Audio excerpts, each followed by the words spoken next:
자, 이번에는 너무 많은 자료를 들고 오시는 최백은 교수님을 모시겠습니다. 안녕하세요. 반갑습니다. 교수님, 오늘 가볍게 해주세요. 꽉 찬 모습 보니까. 네. 코로나 이전으로 돌아가고 있어요. 예, 그러네. 너무 보기 좋네요. 네. 여기 오면은 저도 에너지 얻어서 갑니다. 교수님, 저는 에너지가 빠져요.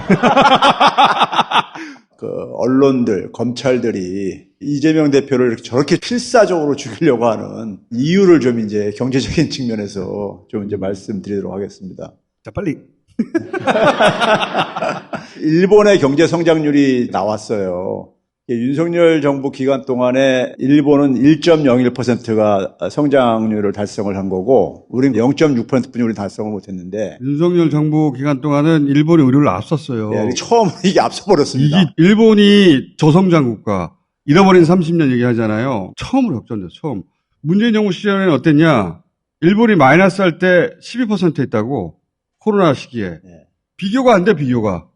아이고, 씨발. 맨날 대한민국 영업사원 1월에, 아이고, 12% 이기 쓴 걸 이렇게 만들었잖아? 영업사원 잘려, 바로. 응? 권고사직이야. 일본에 이렇게 계속 굽신굽신거리니 일본보다 좋게 나올 수가 없는 거죠, 뭘. 그래서 이제 네. 빨리빨리 넘어가야 돼. 제가 여기 나와서 이제 그런 얘기를 했을 거예요. 우리 사회의 힘은 어디서 나오냐? 돈에서 나옵니다. 권력은 5년이지만은 돈은 세습이 되고 그러잖아요. 근데 이제 우리나라는 돈의 구조를 보게 되면은 이 부동산 건설을 중심으로 이게 매개가 형성되어 있어요. 재벌 기업들이 그러니까 건설해서 다 갖고 있잖아요. 금융도 이 건설업하고 연결되어 있단 말이에요. 그래서 우리나라에서 제일 거대 자본이 재벌 자본하고 금융 자본이에요. 이 두 개를 매개하는 연결고리가 부동산 건설인 겁니다. 돈이 많이 생기니까 민간 영역에서는 언론들이 또 결합되어 있는 거고, 공적 영역에서는 재정 관료들이 이제 그걸 서포트를 해주고 있는 거고, 검찰이 사법적인 저거를 해주고 있는 거고요. 그 부분이 일반 국민들은 굉장히 고통스럽게 만드는 거예요. 그러니까 이재명 대표가 자기들이 갖고 있는 권리를 뺏어서 국민에게 돌려주겠다고 하니까 저렇게 죽이려고 하는 거예요. 이걸 아셔야 돼요, 여러분들. 문재인 정부에서 소득분배 지표인데 근로소득으로 보게 되면요, 상위 0.1% 이내가 2017년 취임 초에 한 8억 다가 2021년 마지막 계획 한 9억 6천까지 이렇게 변했다는 게 나와요. 진위 개수는 0에 가까워서 평등한 걸 얘기를 하는 건데요. 0.458 이렇게 형성돼지고 있죠.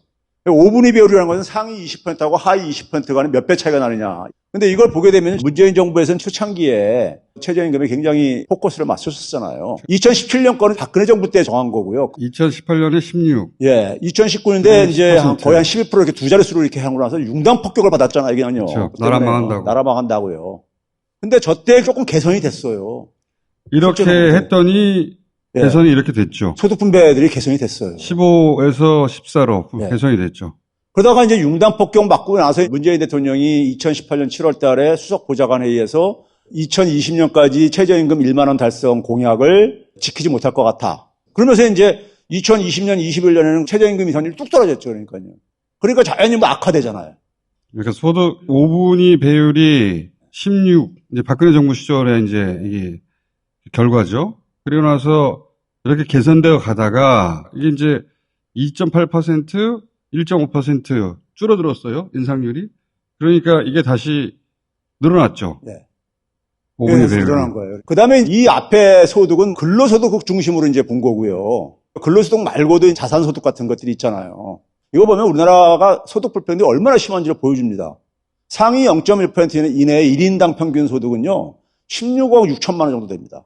1인당 16억 6천만 원이요. 근데 하위 10%는 1천만 원도 안 돼요. 여기서도 보게 되면은 5분위 배율 같은 경우 마찬가지로 좀 개선이 됐었잖아요. 25배에서 한 23배로 줄어들었는데 개선이 됐는데 다시 늘어나기 시작했다. 그렇죠. 부동산이나 주식 같은 게 포함되는 거예요? 그렇죠. 예. 그런 소득들이. 자, 이제 넘겨보세요. 시간이 없다니까요. 자, 자영업자들이 지금 4페이지 했는데 아직 안 나왔잖아.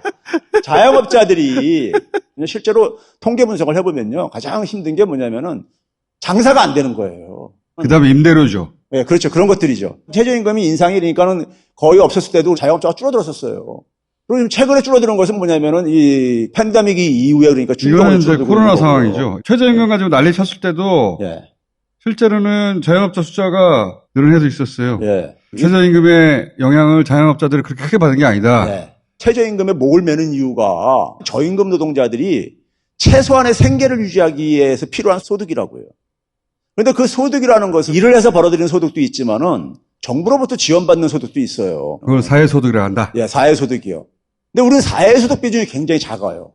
최저임금 비중이 어떤 나라들이 되게 높으냐면은 멕시코, 칠레, 콜롬비아, 코스타리카 이 나라들 공통점이 뭐냐면은 한국을 포함해서 사회보장이 밑에서 5위 안에 드는 나라들이야 다. 밑에서요. 그러니까. 그게 수입의 전부인 거죠. 그렇죠. 그러니까 최저임금이 제 수입의 대부분을 차지하다 보니까 그거에 목을 맬 수밖에 없는 거예요. 여기서 보수 정권이 오랫동안 만들어 놓은 프레임이 있어요. 세금으로 뭘 지원하면 안 되는 거라고 생각해요. 아니, 그러라고 세금 낸 거야. 세금 그런데 쓰라고. 그런데 세금으로 뭘 지원하는 것은 아주 불쌍한 사람들한테만 특별히 줘야 하는 것.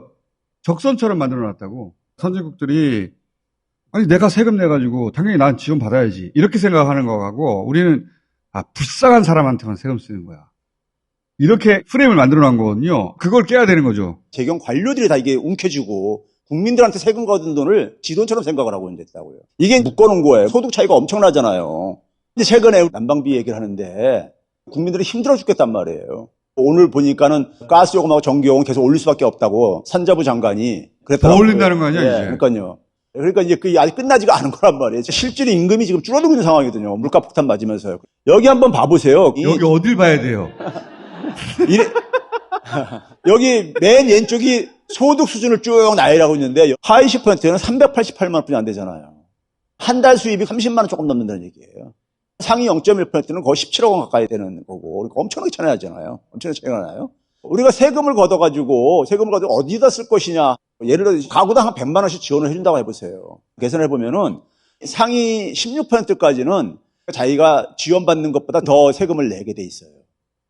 그리고 16%가 넘어가는 순간부터는 낸 세금보다도 더 많이 돌려받는 구조예요. 1인당 100만 원을 난방비를 지원한다면 예전에 재난지원금처럼 그렇게 지원했을 이게 때 뭐 50만 원이든 10만 원이든 상관없어요. 이게 17%딱 걸려요.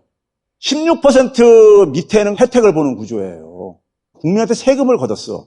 그 세금을 어떻게 쓸까? 국민들한테 가능한 혜택을 많이 돌려줘야 되는 거잖아요. n분의 1로 나눠준다고 했을 때 17%부터 그 밑에 층들은 다 혜택을 본다 이거예요. 이렇게 되게 되면은 소득 분배, 재분배도 굉장히 기여를 하죠. 이 100만 원을 지원하면 실제는 그 하위 80% 이상이 혜택을 보는 것인데 의사결정권자들은 하위 80%의 혜택을 주는 지원금에 대해서는 관심이 없고 상위 1%, 2% 사람들의 의사에 따르는 거 아니에요? 그렇죠. 국민 84%가 지지하는 정책을 안 하는 거죠.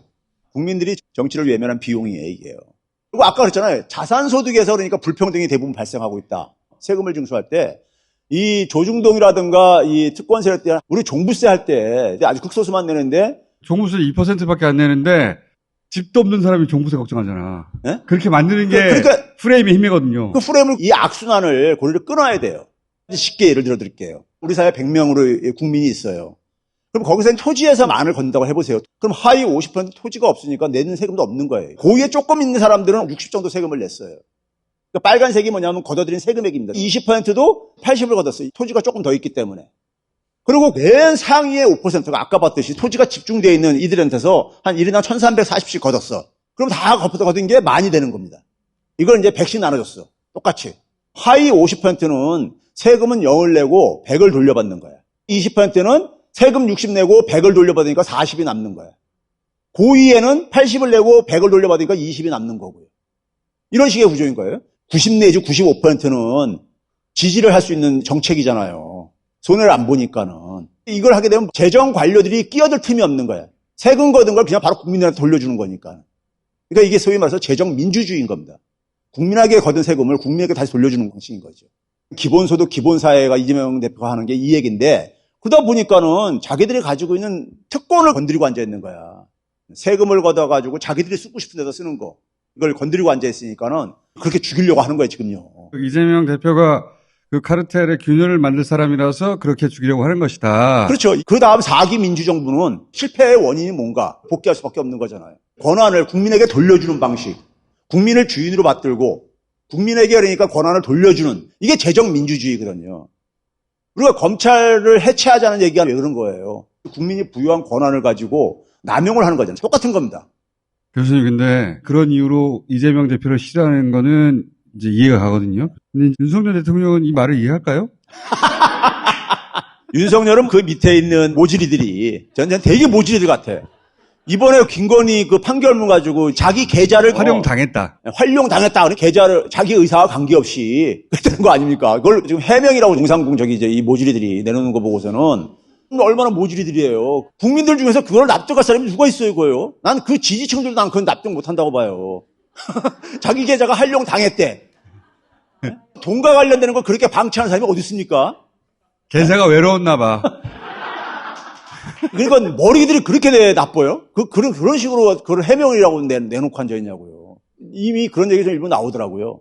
이게 난파선 된 느낌이 저는 받아요. 이게 막장극이거든. 아니, 검찰들이라고 해서 저거 이해가 가겠어요? 활용 당했다고 그러는. 거기 검사가 법정에 나가서 뭐라고 했습니까요? 김건희가 직접 주문했다는 얘기를 그 진술을 했잖아요, 검사가요. 교수님, 그거는 다 변호사들이 할 얘기거든요. 그러니까. 근데 그거를 활용 당했다고 이렇게 얘기를 하고 앉았으니까. 교수님, 이제 끝나셔야 될 것 같아. 윤석열이 그런 모질이들한테 보고를 받고 있으니 자기가 이해 못하는 거 이런 거 얘기하면요. 아, 그건 포퓰리즘이다. 이런 식으로 맨날 하는 얘기가 그런 얘기 나오고 앉아 있는 거지. 교수님, 안녕. 예.